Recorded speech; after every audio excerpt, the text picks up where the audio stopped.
préféré. Je crois que c'est vouloir être élu. C'est un vrai parcours du combattant. C'est beaucoup plus d'emmerdement qu'il n'y paraît.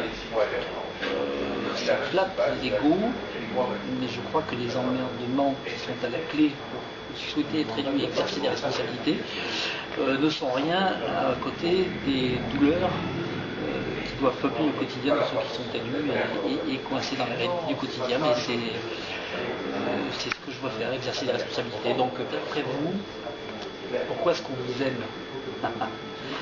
Vaste question.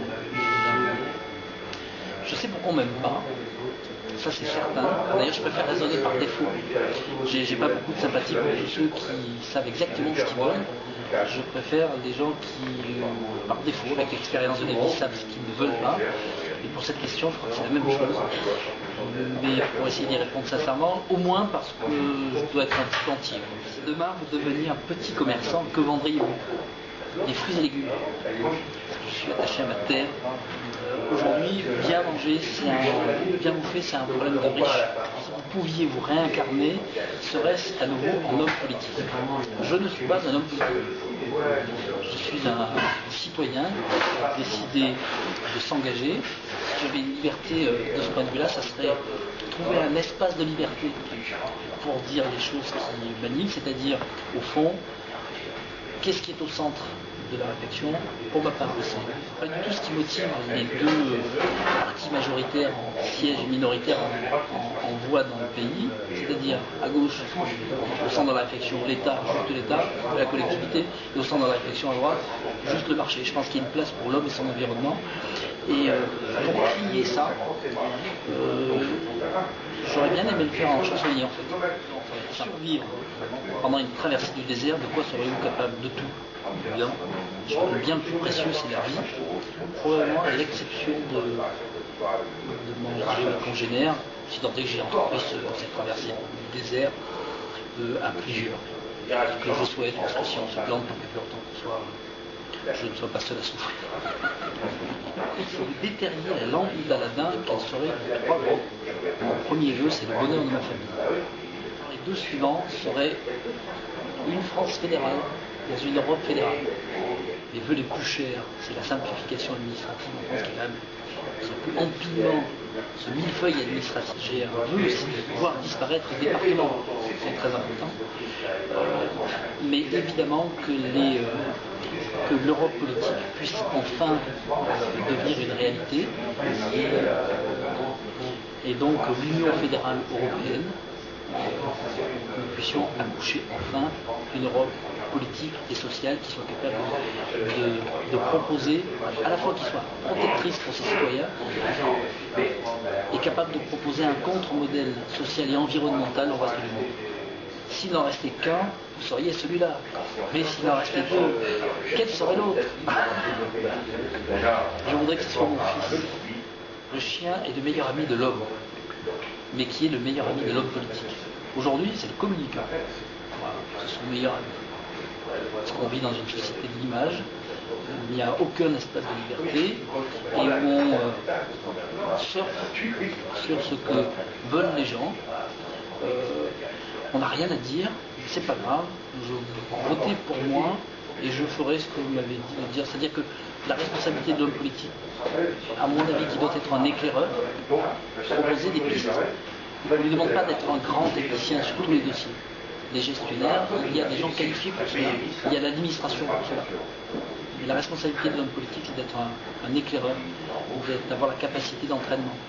Et je ne vois pas comment on peut avoir la capacité d'entraînement. Je ne vois pas comment on peut être un éclaireur quand on est suiviste. Et j'observe que c'est exactement de cette manière-là que se comportent les deux compositeurs de cette stéréo insupportable Ségosar.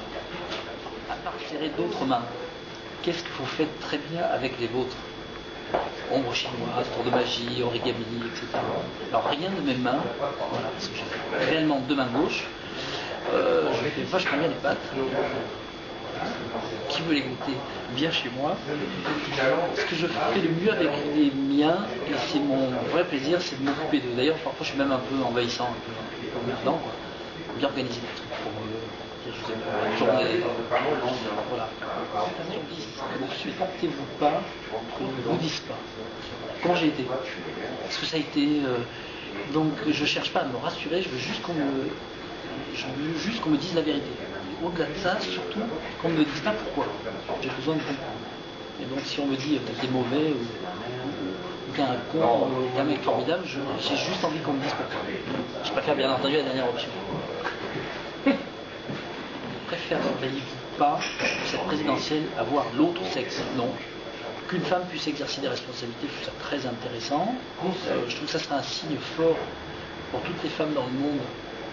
Maintenant qu'une femme soit élue juste parce qu'elle est une femme, je pense que c'est très désobligeant à leur égard. Lequel de vos défauts préférez-vous le plus? Un choix énorme. Il y en a deux en fait, être un peu emporté et être un peu bordélique. Celui que je préfère le plus, c'est peut-être être un peu parfois désordonné, ce qui présente l'avantage de perdre régulièrement mon portable. Et comme je ne note jamais mes numéros ailleurs, je perds régulièrement 300 ou 400 numéros de téléphone. Et ça présente un immense avantage, c'est de faire le tri dans les gens qui étaient importants ou pas. Parce que ceux qui sont importants, numéros, je m'en souviens. Si l'espace d'une heure, vous aviez le pouvoir absolu, que feriez-vous? Tout. On va s'éclater, des malades. Alors, au-delà de ça, simplement, j'essaierai de résoudre les trois fameux vœux dans la question précédente. Là. Alors, si j'avais le pouvoir absolu, je ferais l'Europe dont ont rêvé les pères fondateurs. Voilà. Un espace de paix éternelle, parce que cela fait, c'est historique, 60 ans qu'on ne s'est pas fait la guerre sur le continent européen. Le principal acquis de l'Europe aujourd'hui, même si elle est loin d'être parfaite, c'est quand même celui-là. Et les Européens en règle générale en mémoire courte. Et là où l'Europe n'a pas été présente ces 20 dernières années, la barbarie a été de retour. À moins de 2 heures d'avion de Paris. Pour être trahi, il faut d'abord avoir été aimé. Qu'avez-vous été? Est-ce que j'ai toujours aimé? Oui. Est-ce que je suis trahi? J'en sais rien. Je suis quelqu'un des infos. Ça m'intéresse. Plutôt que des trahisons, je crois que c'est. Alors ça vaut pour la vie politique ou la vie personnelle. Je crois que c'est juste une question de timing dans la vie. C'est le moment ou c'est pas le moment.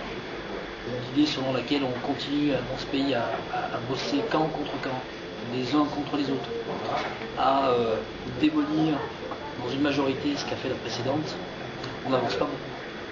Et donc c'est pas juste puéril que de parler d'espérance, ça trace la. Et donc pour faire ça, il faut aimer sincèrement les gens. Et je pense que c'est ce qui manque le plus en politique, c'est de sincérité, c'est de lire des gens qui aiment sincèrement les autres, sans vouloir se prendre pour le père ou la mère de la patrie. Mais aimer sincèrement les autres, ça signifie être en capacité de comprendre leur propre douleur.